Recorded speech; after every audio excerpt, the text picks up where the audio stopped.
Hi friends, నా పేరు శ్రీనివాస్. మీరు చూస్తున్నారు SPN education YouTube channel.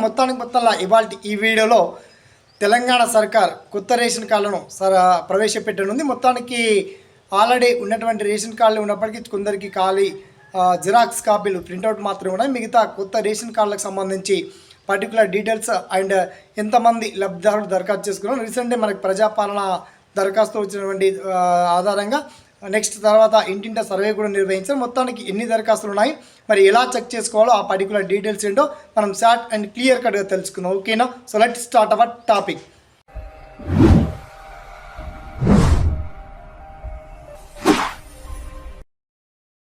So friends, మొత్తంలో రేషన్ కార్డుల గురించి చాలామంది టెన్షన్ఫుల్గా ఉంటున్నారు.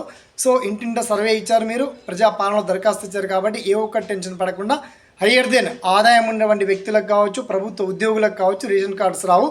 ఇప్పటికే దాదాపుగా 10 లక్షల నుంచి 32 లక్షలుగా దరఖాస్తులు వచ్చాయని చెప్పేసి అసెంబ్లీలో వెల్లడించారు. దీనికి సంబంధించి కేబినెట్ కూడా ఒక నిర్ణయం తీసుకొని సంక్రాంతి పండగ తర్వాత ఎంతమంది నిజమైనటువంటి అర్హులు ఉన్నారు, మరి ఎవరికి రేషన్ కార్డు చెల్లించాలి, మరి ల్యాండ్ కూడా బేసిక్ తీసుకుంటారా, 5 acres 10 acres ఉన్నటువంటి వాళ్ళక, లేదా 5 acres లోపు ఉన్నటువంటి వాళ్ళకి రేషన్ కార్డు ఇస్తారా, మరి ఆ విధి విధానాలని కూడా చాలా క్లియర్గా ప్రభుత్వం కొత్త మార్గదర్శకాలను రిలీజ్ చేసింది.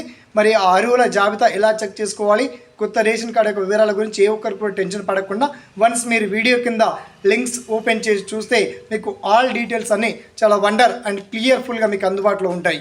ఓకేనా? మొత్తానికి రేషన్ కార్డు గురించి ఏ ఒక్క టెన్షన్ పడకుండా మీకు టోల్ ఫ్రీ నెంబర్ కూడా ఇచ్చింది ప్రభుత్వం. అలాగే నా పర్సనల్ నెంబర్ కూడా ఇచ్చాను.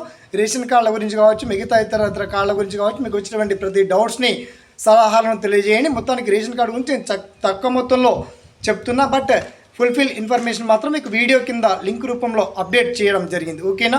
ఈ వీడియోని మాత్రం తప్పకుండా తెలంగాణ రాష్ట్ర వ్యాప్తంగా ప్రజలందరికీ తెలియజేయండి. ఈ వీడియోని ఫార్వర్డ్ చేయండి, షేర్ చేయండి, లైక్ చేయండి. తర్వాత రేషన్ కార్డులకు సంబంధించి మీకు వచ్చినటువంటి ప్రతి డౌట్స్ని ఒపీనియన్ని కామెంట్ సెక్షన్ ద్వారా గుర్తించండి. ఓకేనా? Thanks for watching. జై హింద్.